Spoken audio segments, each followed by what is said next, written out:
Ассаламу алейкум, Москвада жүрген мекендештер.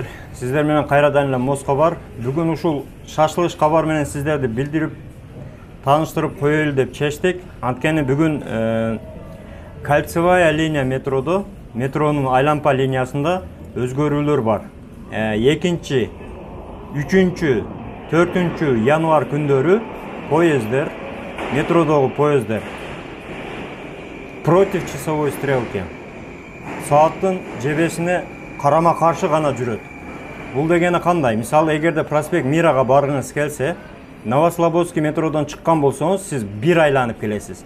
Новослободский, Белорусский, Краснопресненский болуп бир айланып, анан гана проспект Мирага келесиз.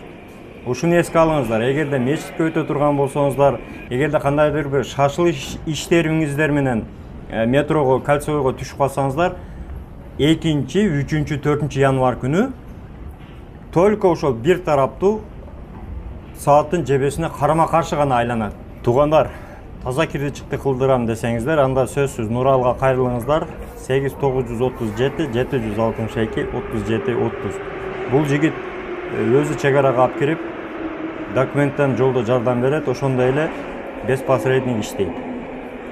Туугандар, андыктан ошол убактыңыздарды өзүңүздөр эске алып, колдон келсе пересадкалар менен барсаңыздар болот. Мисалы, ошол эле Новослободский метродон эгерде проспект Мирага баргыңыздар келсе, Менделеевскийден Цветной бульварга барасыз, андан Трубнойдан переход кылып туруп, Сретенский бульвардан Тургеневскийге переход кыласыз дагы и жогору карап проспект Мирага чыгып кетесиз.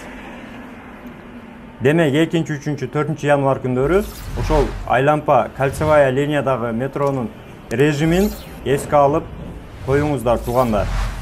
Ал эми 5, 6, 7 күндөрү январдын наоборот карама каршысына карап айланат. Бир эле жак айланат.